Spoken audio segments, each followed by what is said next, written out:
Number 11, the USS Cyclops. The USS Cyclops was a Proteus-class collier ship built for the United States Navy. The Cyclops was launched on May 7, 1910, and was not commissioned until May 1, 1917. The Cyclops was lost at sea 11 months after the commission, and 100 years later remains the largest loss of life in U.S. naval history outside of combat.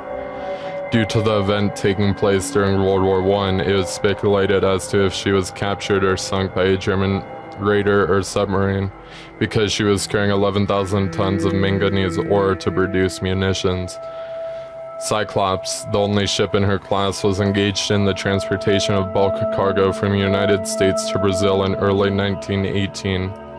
On January 9, 1918, she was assigned to Naval Overseas Transportation Service, departing Norfolk the day before with 9,960 tons of coal for English ships in the South Atlantic.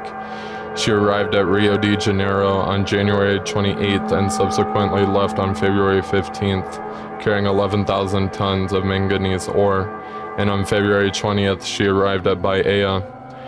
2 days later, on February 22nd, she departed for Baltimore, Maryland. Instead of taking a direct journey back to the States, Cyclops deviated to Barbados, arriving on March 3rd. At this port, she was 1,800 nautical miles from the destination. Before departing Barbados to set sail for Baltimore, Commander Worley, the commanding officer, reported Cyclops' starboard engine suffered a cracked cylinder, reducing her speed to 10 knots. After the report, an investigation concluded Cyclops suffered the cracked cylinder due to the overloading her with ore, which she had no history of carrying before.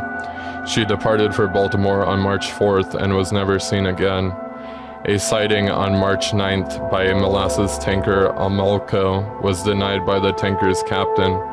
It was improbable that Cyclops was off Virginia at that time due to the cracked cylinder, restricting the speed to only 240 nautical miles per day, which at the speed made the scheduled arrival day March 13th. Cyclops failed to arrive at Baltimore, and no wreckage has ever been found.